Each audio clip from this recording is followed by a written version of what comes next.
एक कबूतर और एक कबूतरी एक पेड़ की डाल पर बैठे थे। उन्हें बहुत दूर से एक आदमी आता हुआ दिखाई दिया। कबूतरी के मन में कुछ शंका हुई और उसने कबूतर से कहा, चलो जल्दी उड़ चलें, नहीं तो वो आदमी हमें मार डालेगा। कबूतर ने एक लंबी सांस लेते हुए बड़े ही इत्मीनान के साथ कबूतरी से कहा, भला उसे गौर से देखो तो सही, उसकी अदा देखो, उसका लिबास देखो, उसके चेहरे से शराफत टपक रही है। यह हमें कैसे मार सकता है? बिल्कुल सज्जन पुरुष लग रहा है।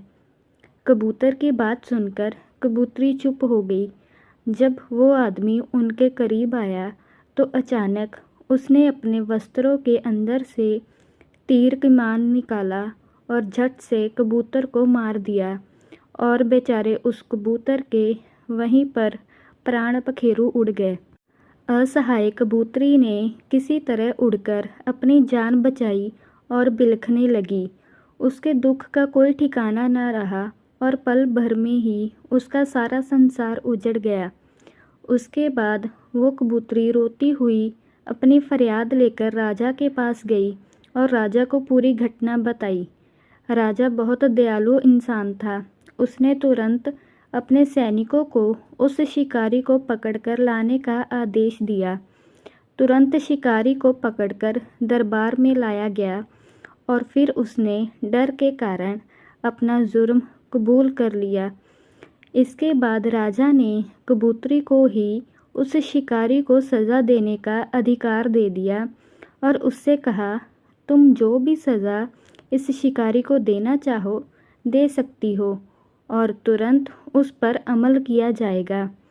कबूतरी ने बहुत ही दुखी मन से कहा, हे राजन, मेरा जीवन साथी तो इस दुनिया से चला गया, जो फिर कभी भी लौटकर नहीं आएगा।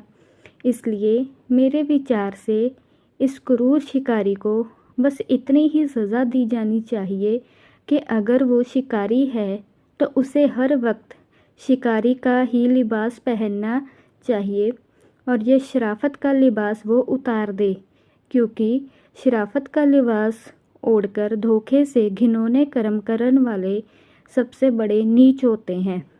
तात्पर्य, हमें अपने आसपास शराफत का ढोंग करने वाले बहरूपीय से हमेशा सावधान और सतर्क रहना चाहिए और खुद ही अपना ख्याल रखना चाहिए।